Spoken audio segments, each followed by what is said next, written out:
सती, तुम यज्ञ का अमूल्य समय व्यर्थ ही नष्ट कर रही हो। हम तुमसे कितनी बार कह चुके हैं कि तुम्हारे पति वेद विरोधी, अमंगलकारी और अपावन है, इसलिए हमने उसे इस यज्ञ से बहिष्कृत कर दिया है।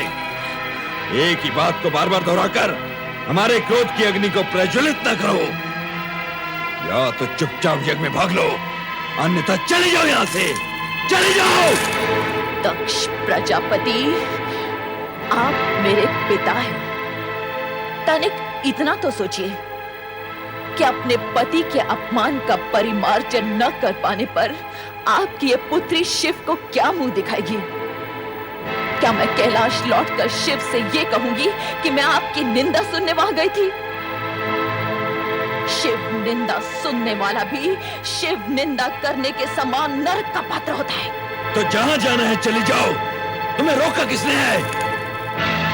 किंतु एक बात अच्छी तरह समझ लो सती, जिस शिव ने हमारा सरासर अपमान किया है, उसी शिव से अपने अपमान का प्रतिशोध लेने के लिए हमने इस महायज्ञ का आयोजन किया है। और सुनना है तो सुनो, अब शिव मेरे लिए सदा सदा के लिए बहिष्कृत है। वो भूतनाथ, शमशान में पड़े रहने वाला अघोरी, नंग धड़ंग अवधूत,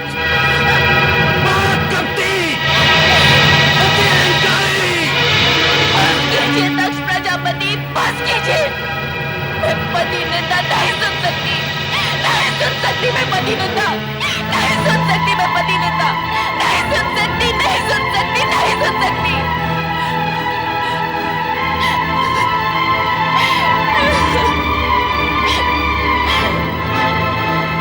मेरे स्वामी, आपने मुझे न आने के लिए कितना समझाया, किंतु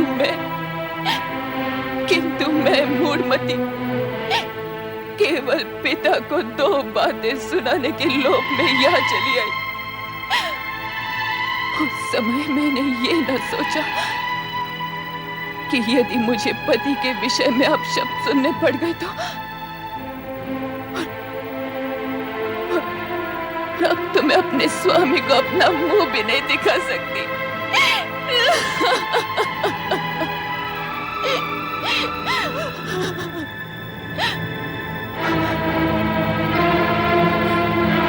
जिस स्थान पर मुझे अपने पति की इतनी निंदा सुननी पड़ी, वहीं के वहीं मैं अपने इस देह का त्याग कर दूंगी।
तुम्हारी ये दुर्दशा, तुम अकेले लौट आए। देवी सती कहाँ है? देवी सती कहाँ है? देवी सती कहाँ है? यज्ञ में दक्ष ने आपका अपमान किया, आपकी निंदा की। ये सुनकर माता सती ने ये कहा कि उनको जीवित रहने का कोई अधिकार नहीं, और ये कहा कि आपको अपना मुख दिखलाने का भी कोई अधिकार नहीं। और ये कहते कहते आत्मदाह कर लिया। नहीं, नहीं, नहीं!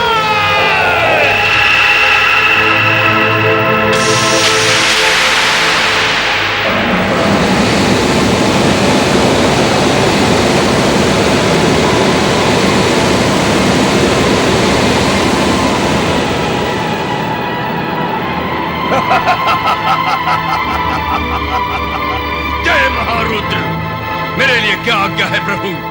वीरभद्र, दक्ष का अहंकार हमारा विरोध है और हमारा विरोध उसका विनाश। जो आज्ञा प्रभु। जाओ और उस यज्ञ को भ्रष्ट कर डालो और जो भी तुम्हारा विरोध करे उसे भी भस्म करने में संकोच न करना। आज विनाश लीला का वो नर्तन करना कि वहां कोई भी शिव सती विरोधी जीवित न रह पाए। जाओ। ऐसा ही होगा प्रभु। जय महारुद्र।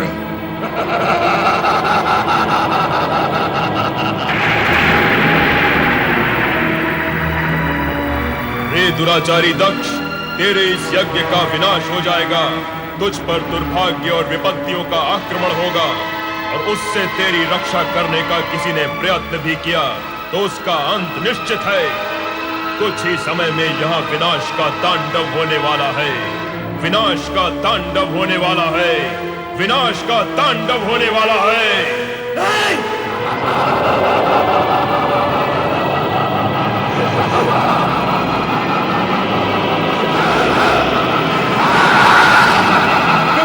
मेरी रक्षा कीजिए, मेरी रक्षा कीजिए प्रभु। दक्ष, शिव की निंदा और उपेक्षा करके तुमने वो दंडनीय अपराध किया है जिससे तुम्हें कोई नहीं बचा सकता, स्वयं मैं भी नहीं। तुम्हारा उद्धार हो सकता है तो चराचरपति शिव के हाथ हो। प्रभु, प्रभु,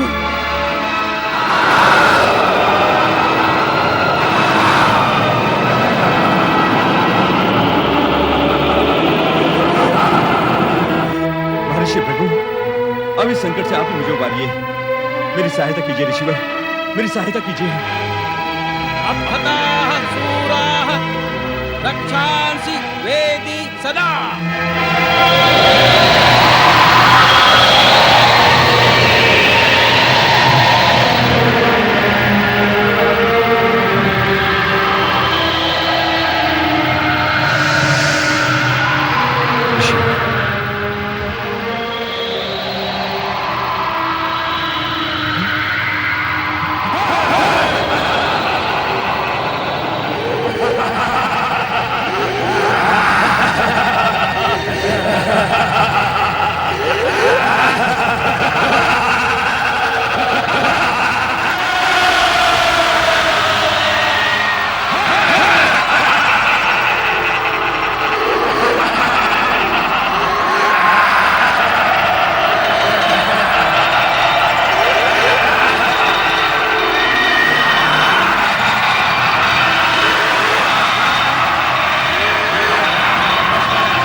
शक्तिशाली समझता है तो मेरे बराबर का होकर अपनी शक्ति का प्रदर्शन कर।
स्वामी की मृत्यु नहीं हो सकती।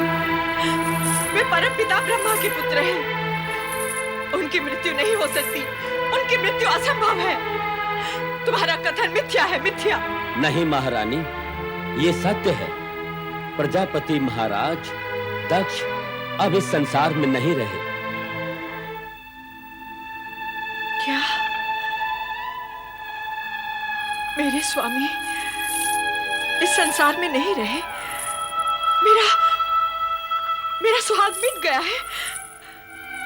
यदि मेरा सुहाग मिट गया है तो मैं जीवित रहकर क्या करूंगी? मैं अपने प्राण त्याग दूंगी। मैं अपने प्राण त्याग दूंगी। नहीं माते, नहीं, धैर्य रखिए माते।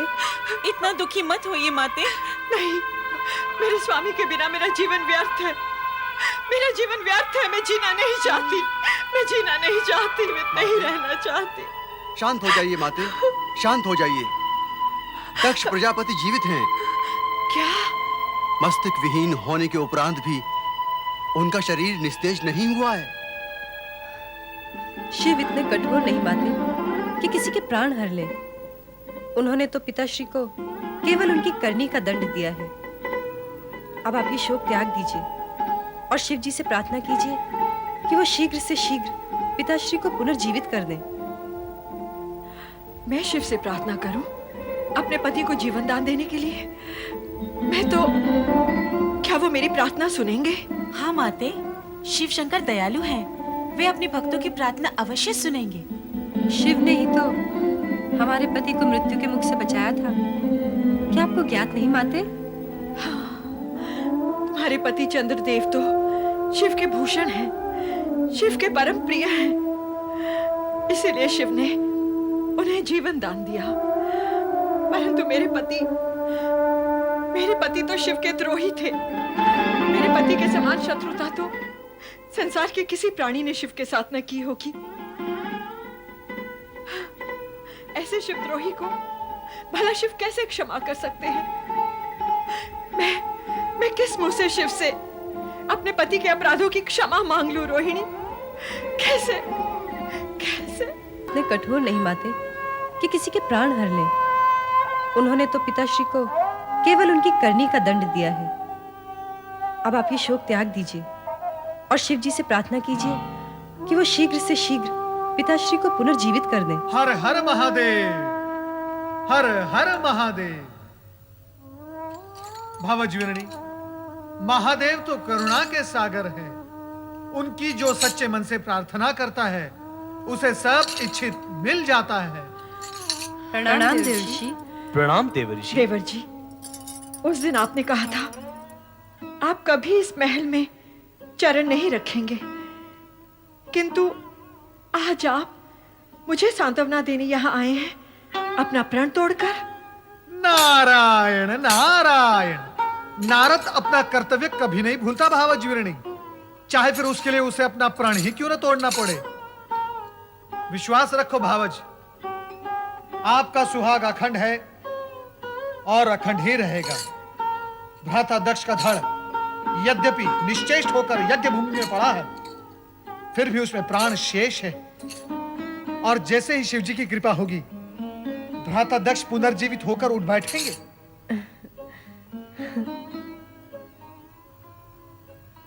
क्या बात है माते, आपको देवऋषि के कथन पर विश्वास नहीं? देवऋषि के कथन पर कैसे अविश्वास कर सकती हूँ? ये तो परम भक्त और सबके कल्याण करता है। परंतु जब अजर अमर परमात्मा सदाशिव से मैं अपने पति का जीवन दान मांगूंगी, तब यदि उन्होंने मेरी प्रिय पुत्री सती के आत्मदाह की बात छेड़ी, तो मैं क्या उत्तर दूंगी? क्या उत्तर दूंगी मैं? नारायण नारायण। भावज, सती के लिए हम सबको अत्यंत दुख है, किंतु सत्य यह है कि शिव जी की इच्छा से ही सब कुछ संभव है, अन्यथा कुछ भी संभव नहीं। ये शिव की कैसी विचित्र इच्छा है, बताइए ना देवर्षि। जो संसार के सभी प्राणियों के मन से मृत्यु का भय दूर कर सकते हैं, जो मृत्यु मुख में पहुंचे हैं उन्हें पुनर्जीवित कर सकते हैं। उन्होंने मेरी बेटी सती को क्यों नहीं बचाया? क्यों अपनी ही अर्धांगिनी को योगाग्नि में जल जाने के लिए विवश किया? मेरे इन प्रश्नों का उत्तर दीजिए देवर्षि। नारायण नारायण।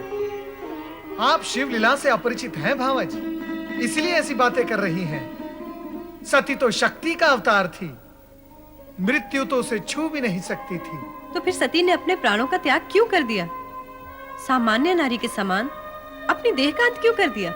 रोहिणी, माता शक्ति ने सती के रूप में नारी अवतार धारण किया, नारियों का आदर्श बनने के लिए। सती ने ऐसी नारी का आदर्श प्रस्तुत किया जो अपने पति के प्रति होने वाले किसी भी अन्याय को सहन नहीं कर पाती थी। सती का नाम ही आदर्श पतिव्रता नारी के रूप में हमारी संस्कृति के इतिहास में अमर हो जाएगा।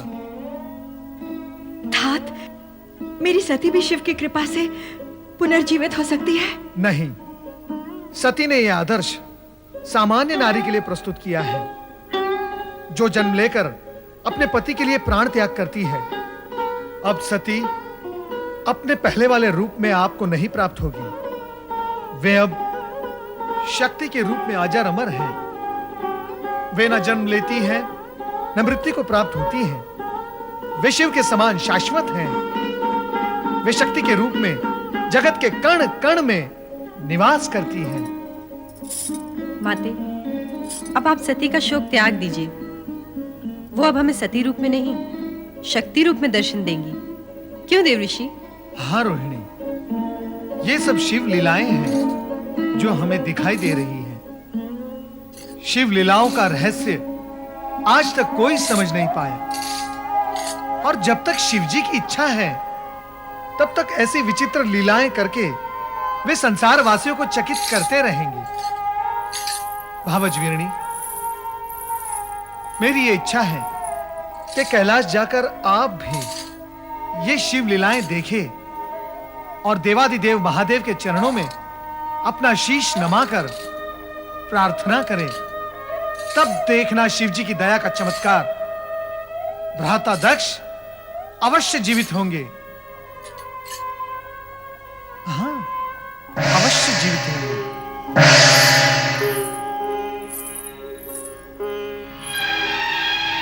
अवश्य जीवित होंगे। अवश्य जीवित होंगे। अवश्य जीवित होंगे।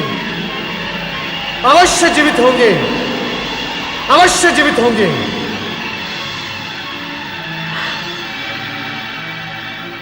मैं भोलेनाथ की शरण में कैलाश जाऊंगी। जय महारुद्र।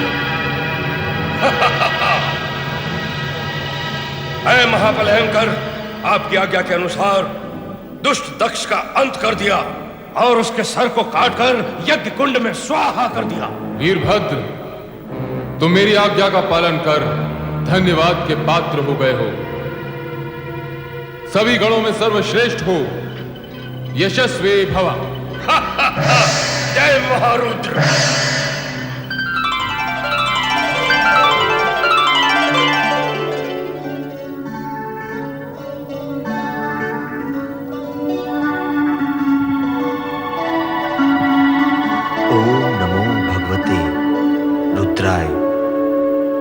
परात पर ब्रह्म परमात्मा श्री सदाशिव को प्रणाम।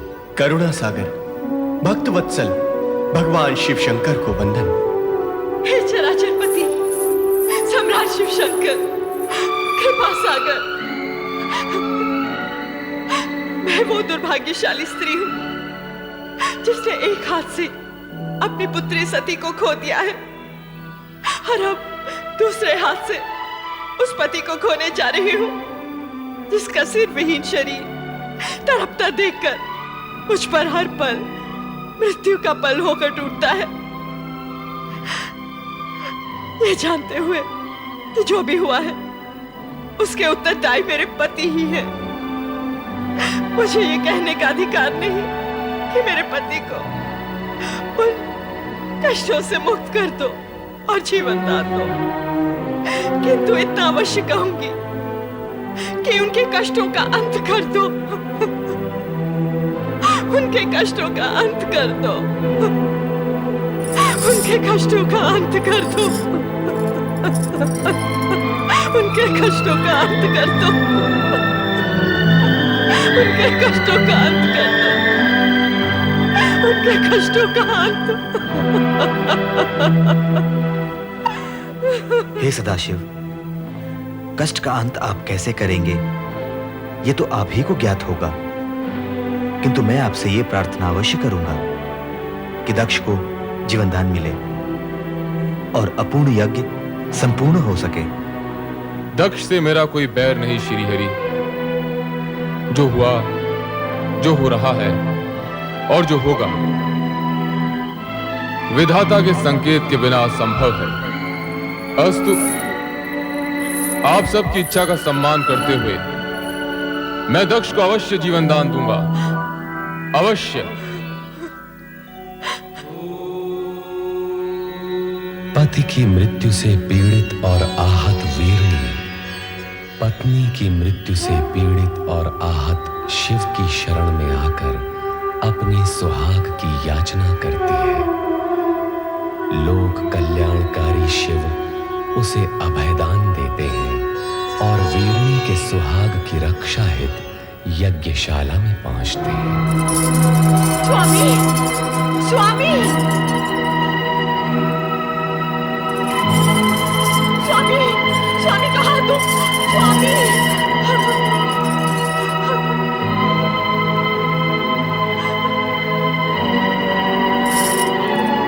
स्वामी, ये क्या हो गया? ये क्या हो गया स्वामी? स्वामी,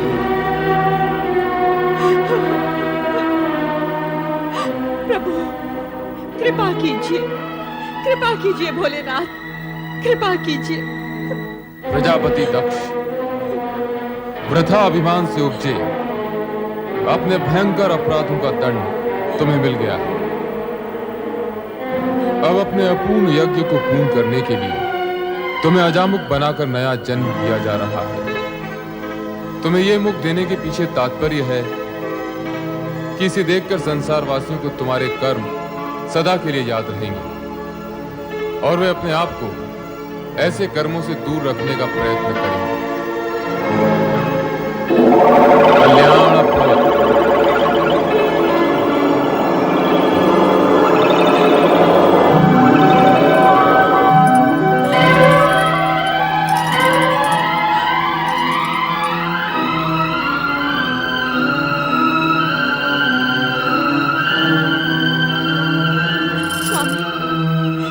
स्वामी, आपको जीवन दान मिल गया, मेरा जीवन धन्य हो गया। हे देवाधिदेव, हे महादेव, हे भोलेनाथ, आपने मुझ जैसे नराधम को जीवन दान क्यों दे दिया? क्यों जीवन दान दे दिया प्रभु? ये अहंकार का मारा दक्ष तो हत्यारा है प्रभु, हत्यारा। अपनी पुत्री का और इन सब का जो यहाँ यज्ञ का फल लेने आए थे। हे प्रभु, इस दुष्ट नीच खल दक्ष को आपने पुनर्जीवन दे दिया, आपने पुनर्जीवन दे दिया प्रभु। इस उपकार के लिए मैं सदा सदा के लिए आपका आभारी रहूंगा, आपका कृतज्ञ रहूंगा प्रभु। दक्ष प्रजापति, मैंने तुम्हें यज्ञ का संपूर्ण फल दिया। अब आप यज्ञ पूर्ण कीजिए। नमः शिवाय। ओम नमः शिवाय।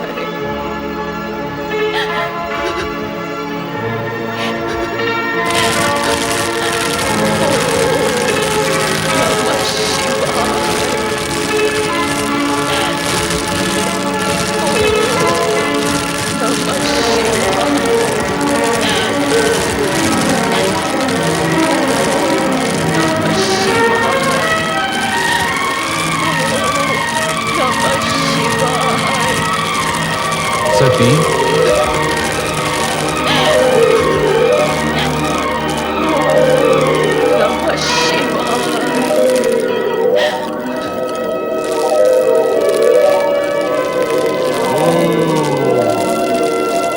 देवी सती सदा शिव का धाम जीवित कर चुका है। तुमको भगवान शिव शंकर सत्य को स्वीकार करने की अभी को पूर्ण विश्वास दिलाए कि माता सती स्त्री समाप्त हो चुकी है। अब जो विशेष रह गया वो है उनके होने का भ्रम, मात्र भ्रम। सती, सती, सती, सती, मैं तुम्हें इतनी देर से पुकार रहा हूं, फिर भी तुम मौन क्यों हो? मेरी पुकार को नकार क्यों रही हो प्रिय? तुम्हें तो तुम्हारा ये पति अत्यधिक प्रिय है ना? तुम्हारा आराध्य, इष्ट सभी कुछ है ना? मेरे नेत्र के इंगत मात्र से तुम मेरे हृदय की भाषा समझ लेती हो, किंतु आज ऐसे मीठे स्वप्नों में खोई हुई हो कि मेरा आर्तनाद भी तुम्हें सुनाई नहीं दे रहा है। हंस रही हो तुम? इतनी महान भूल करने के बाद भी हंस रही हो? तुम्हें कितना समझाया, वर्जना भी दी कि बिना आमंत्रण कहीं जाना अशोभनीय और असम्मानजनक होता है, विशेष रूप से वहां जहां तुम्हारे पति के विरोधी हों, उन्हें अपमानित करने का अवसर खोजते रहते हो। किंतु तुम्हारा क्रियाहट मेरी बात पर भारी पड़ गया। तुम दक्ष यज्ञ में चली गई और स्वामी, आश्चर्यचकित न होइए स्वामी। मैं सती पुनः वही पहुंच चुकी हूं जो मेरा स्थायी आसन है, आपका हृदय। हाँ स्वामी, मैं आपको वहीं से पुकार रही हूं। पुकार रही हूं, किंतु अपने नेत्र क्यों नहीं खोलती प्रिय? तुम्हारे कमल समान ये नेत्र, जिनमें न जाने कितनी बार मैंने स्वयं को देखा है। सती, चेतन हो जाओ, अपने पूर्ण रूप में मेरे सामने आओ प्रिय। स्वामी, आप अपना ही वचन स्मरण कीजिए और मन की आंखें खोल कर देखिए। हम दोनों शिव शक्ति भिन्न नहीं है, एक ही परम तत्व साक्षात परब्रह्म है, जिसका ब्रह्मांड साक्षी है।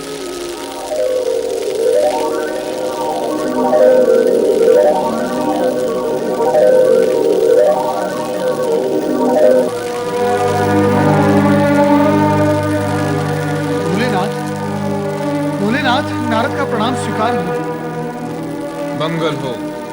प्रभु, आप कहाँ जा रहे हैं? देवी सती हमसे रुष्ट हो गई है। भोलेनाथ, आप ये कैसी बातें कर रहे हैं? क्यों? क्या सदा पत्नी को ही पति का साथ देना चाहिए, पति को नहीं? हम अपनी रुष्ट प्रिया का साथ कभी नहीं छोड़ेंगे। भोलेनाथ, क्या इतने पर भी आपको वास्तविकता समझ में नहीं आई?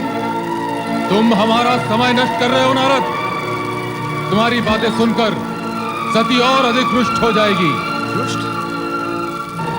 हे त्रिकालदर्शी, बिना प्राण की देह कहीं रुष्ट होती है भला? नारद! भोलेनाथ, भोलेनाथ, मुझ पर क्रोधित होने से सत्य झुटलाया नहीं जा सकता। और सत्य यह है कि आप जिसे प्रिया का रुझान समझ रहे हैं वो आपका मात्र भ्रम है, भ्रम। प्रभु देह बोलती नहीं, भ्रम बोलता है। तुम ये कहना चाहते हो कि सती, हमारी सती मात्र देह है, मात्र देह? खेद की बात यही है प्रभु कि आप जिसे देवी सती समझ रहे हैं वो मात्र निर्जीव देह है। नारद, मैं तुम्हें भस्म कर दूंगा। सती शक्ति है, शक्ति अमर है, शक्ति जगत माता है, और तुम जगत माता को निर्जीव और देह कहकर अपमानित कर रहे हो। प्रभु, आज आप ये क्या कह रहे हैं? आप सामान्य मनुष्य की भांति भावुकता में डूबे जा रहे हैं। एक शब्द नहीं, आगे एक भी शब्द नहीं। यदि अब तूने कुछ भी अनर्गल कहा तो तू मेरे क्रोध से बच नहीं पाएगा। दूर हो जा, दूर हो जा मेरी दृष्टि से, दूर हो जा।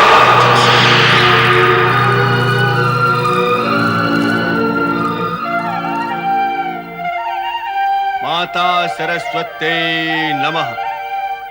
ब्रह्मदेवाय नमः। ब्रह्मदेवाय नमो नमः।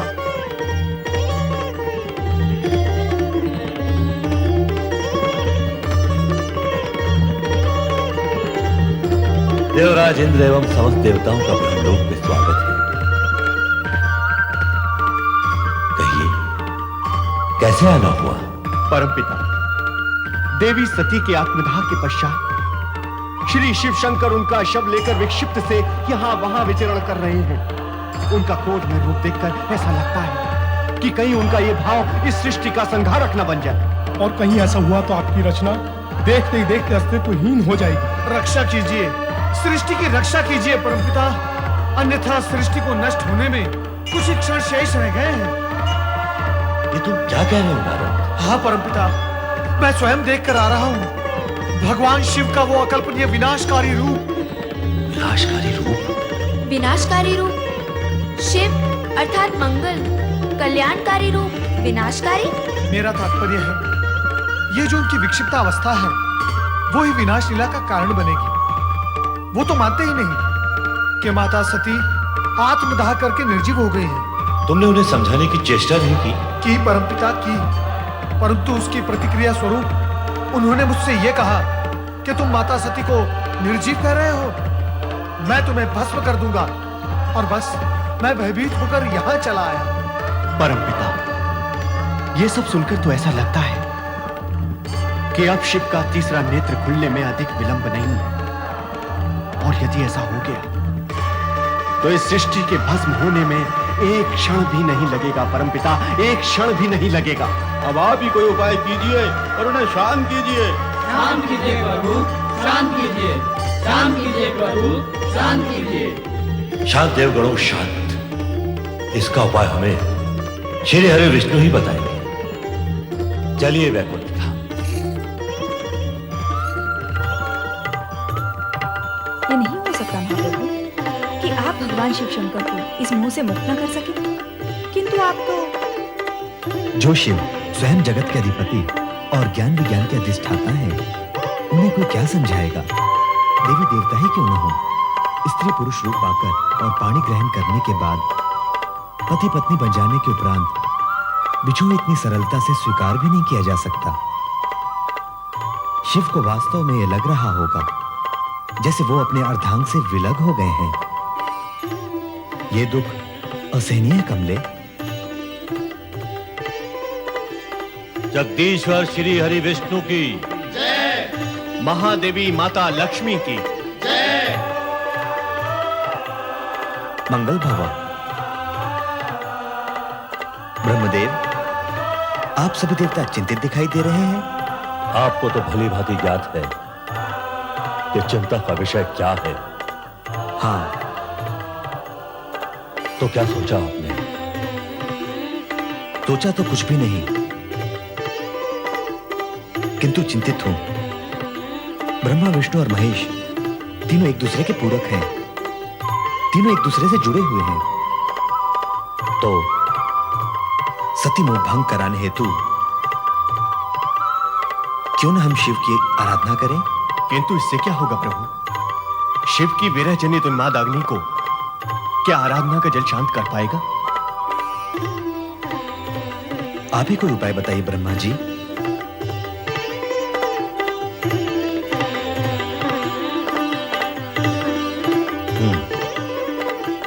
बहुत सोचने के पश्चात एक उपाय मन में आया तुम्हें। तो बताइए ना परमपिता, शुभस्य शीघ्रम। बताऊंगा, किंतु उसे कार्यान्वित श्री हरि विष्णु को करना होगा। आप कहिए तो सही। अपने सुदर्शन चक्र से सती का शव विच्छेद करना।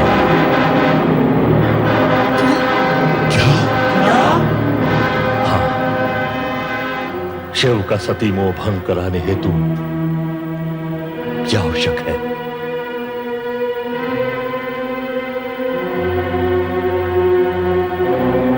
ब्रह्मदेव, मैं आपकी आज्ञा का पालन करने को तत्पर हूं, परंतु कुछ समय के पश्चात। जैसी आपकी इच्छा, किंतु ध्यान रहे कि समय की अवधि इतनी अधिक न हो जाए कि अनर्थ का रूप ले ले।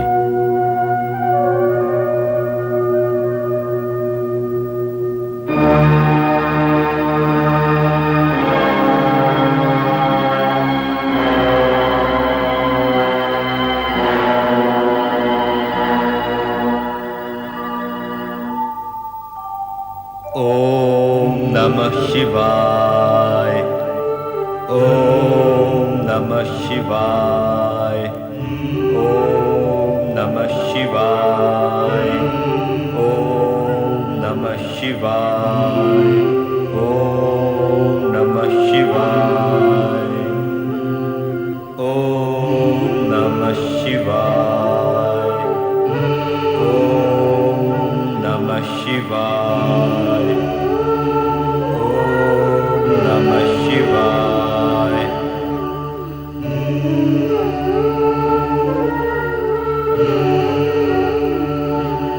हे सर्वशक्तिमान महेश्वर सदाशिव जी, संपूर्ण संसार आपकी लीला से स्तब्ध और चकित है। देवता आदि और आपकी कामना के वाहक स्वयं ब्रह्मा जी और मैं किंग कर्तव्य विमूढ़ हैं। किसी की भी समझ में नहीं आ रहा है कि क्या किया जाए। और ब्रह्मा जी ने जो मुझे उपाय बताया है, उसका ध्यान करते ही मन कांप उठता है। मैं जानता हूं कि मुझे जो करने के लिए कहा गया है वो सब आपको ज्ञात है। अब आप स्वयं ही मेरा मार्गदर्शन करें प्रभु, और मुझे बताएं कि मुझे क्या करना है। ओम नमः शिवाय। ओम नमः शिवाय। ओम नमः शिवाय। ओम नमः शिवाय।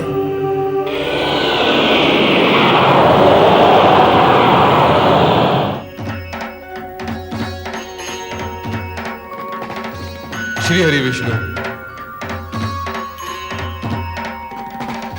सभी शिव लीलाओं का कोई न कोई उद्देश्य है। जिस प्रकार मेरे स्वरूप में अनेक रूप छिपे हुए हैं, वैसे ही मेरी हर क्रिया के पीछे भी एक उद्देश्य छिपा हुआ है।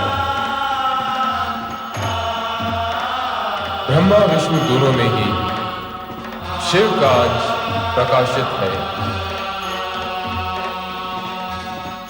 अतः विश्व कल्याण के लिए तुम जो कुछ भी करोगे वो मुझे स्वीकार होगा। यूं भी लोकपालक होने की दृष्टि से तुम्हें वही करना है जिसमें लोकहित निहित है।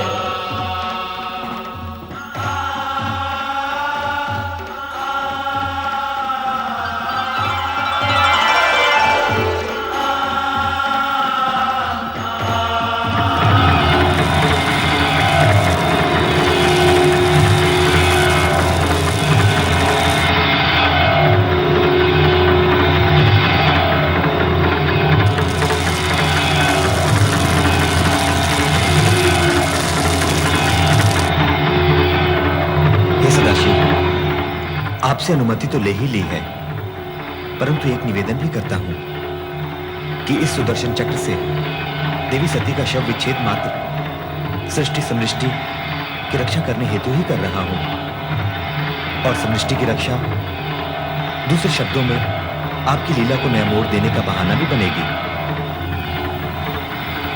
मुझे अनुमति दे प्रभु।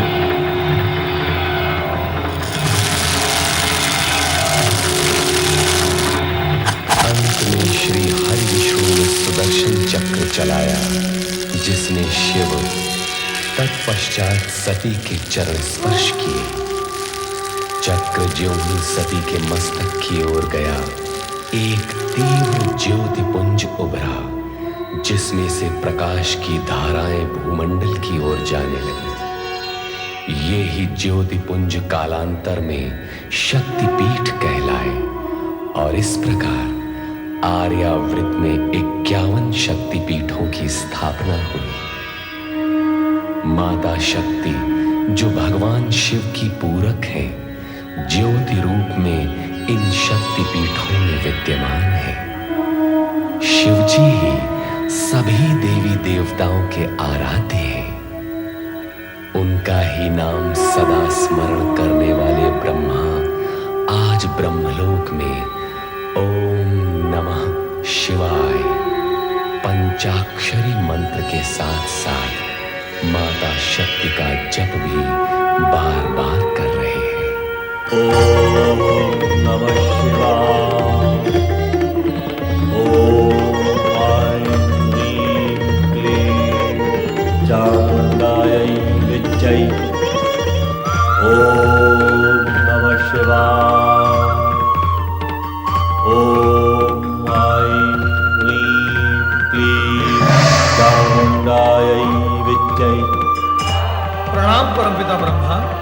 परम पिता को देवराजेंद्र और समस्त देवताओं का प्रणाम स्वीकार। पधारिए देवराज, देवर्षि और देवतागणों। नारायण नारायण। हम आश्चर्यचकित हो रहे हैं परमपिता। किस बात पर आश्चर्यचकित हो रहे हैं? आप तो केवल ओम नमः शिवाय कहकर ही शिव जी का ध्यान किया करते थे, परंतु अब तो आप शिव जी के साथ साथ माता शक्ति का भी ध्यान करने लगे। नारायण नारायण। तुम तो जानते हो नारद कि शिव के बिना शक्ति और शक्ति के बिना शिव पूर्ण नहीं होते।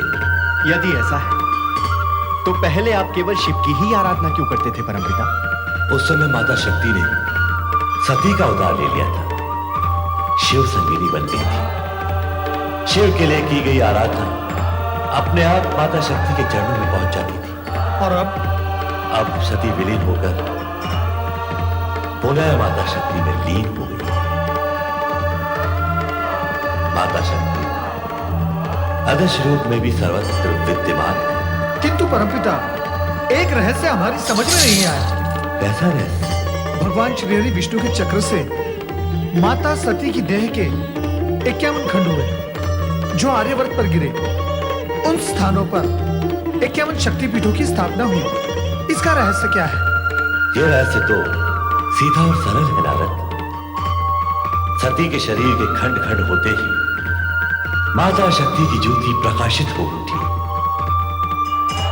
इन शक्तिपीठों में ज्योति रूप में साक्षात माता शक्ति विराज रही है। जो भक्त इन स्थानों पर तंत्र मंत्र की सिद्धि प्राप्त करने के लिए शक्ति आराधना करेगा, उसे मां शक्ति अचल सिद्धि प्रदान करेगी। परमपिता, माता शक्ति निर्गुण निराकार है या उनका कोई रूप भी है? शक्ति शक्ति है देवराज। वह अपने भक्तों को सिंह वाली शक्ति के रूप में दर्शन देती है। मां शक्ति सदा सिंह पर ही सवारी करती है। हाँ, सिंह वनराज है। सभी पशुओं में सबसे अधिक शक्तिशाली होता है सिंह। मां शक्ति सिंह जैसे पशु के बल पर विजय प्राप्त करके उसे अपने अधीन रखती है। इसीलिए मां शक्ति का हर भक्त भी सिंह के समान शक्तिशाली और निर्भय होता है। धन्य हो मां शक्ति, धन्य हो। मां शक्ति के अनुपम रूप का वर्णन सुनकर मन में उनके दर्शनों की जिज्ञासा जाग उठी। देवराज इंद्र आइए हम सब मिलकर मां शक्ति का ध्यान करें। अवश्य देवी श्री। या देवी सर्वभूतेषु, या देवी सर्वभूतेषु मातृरूपेण संस्थिता, मातृरूपेण संस्कृता। नमस्तस्यै नमस्तस्यै नमस्तस्यै नमस्तस्यै नमस्तस्यै नमो नमः, नमस्तस्यै नमो नमः। या देवी सर्वभूतेषु, या देवी सर्वभूतेषु शक्तिरूपेण संस्थिता, शक्तिरूपेण संस्थिता। नमस्तस्यै नमस्तस्यै नमस्तस्यै नमस्तस्यै नमस्तस्यै नमो नमः, नमस्तस्यै नमो नमः। या देवी सर्वभूतेषु, या देवी सर्वभूतेषु मातृरूपेण संस्थिता, मातृरूपेण संस्थिता। नमस्तस्यै नमस्तस्यै नमस्तस्यै नमस्तस्यै नमस्तस्यै नमो नमः, नमस्तस्यै नमो नमः।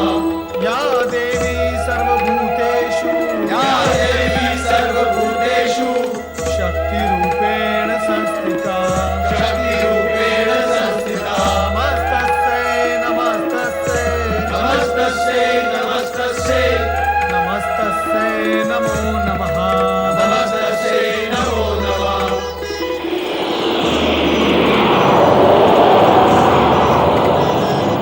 हे जगज्जननी, हे महान शक्ति, हम सब आपके दर्शन के लिए अत्यंत अधीर हैं। हमें दर्शन दो माँ, माँ हमें दर्शन दो।